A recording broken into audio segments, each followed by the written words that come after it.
Ekspordilaen on KredExi uus rahastamismudel eksportivate Eesti ettevõtete toetuseks.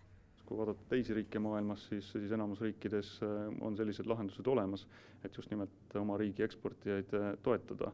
Ja vaadates siis erinevaid hankeid, siis vahel on eeltingimuseks, et hankel üldse osaleda, kuigi see kaup või teenus võib olla väga hea, siis eeltingimuseks on näiteks 2 või 3 või 5 aastase maksetähtaja pakkumine, mida täna võib-olla Eesti eksportil oli keeruline teha, et nüüd on ka selles osas siis tingimused vast võrdsed.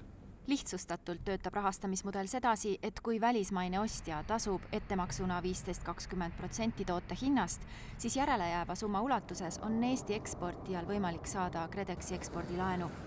Seejärel tasub välismaine ostja selle võla maksegraafiku alusel otse KredExile.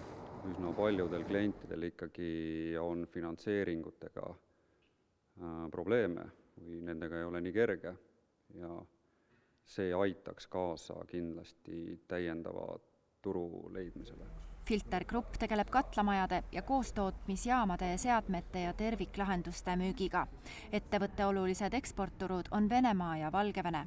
Meil on Valgevenes mõned sellised projektid töö all, mis võivad tähendada seda, et me saame kasutada ka seda KredExi ekspordilaenu. Bert Lõuke märgib, et Eesti pangad ei kipu Valgevene ekspordiprojekte rahastama. Nimetatud riigis koha peal laenu võtmine tähendaks Eesti ettevõtjale aga kosmilisi laenuintresse. KredExi ekspordilaenu intress jääb 5 ja pisut enama protsendi piiridesse. Me ise näeme, et see ei ole kindlasti selline laiatarbeteenus, ta on küllaltki spetsiifiline ja ainult ekspordi suuremahuliste projektide puhul tuleb ta kõne alla, mis tähendab, et ma usun, et see tehingute maht on suurusjärgus 5–10 tükki aastas ja rahaline maht vast jääb sinna 10–20 miljoni euro vahele.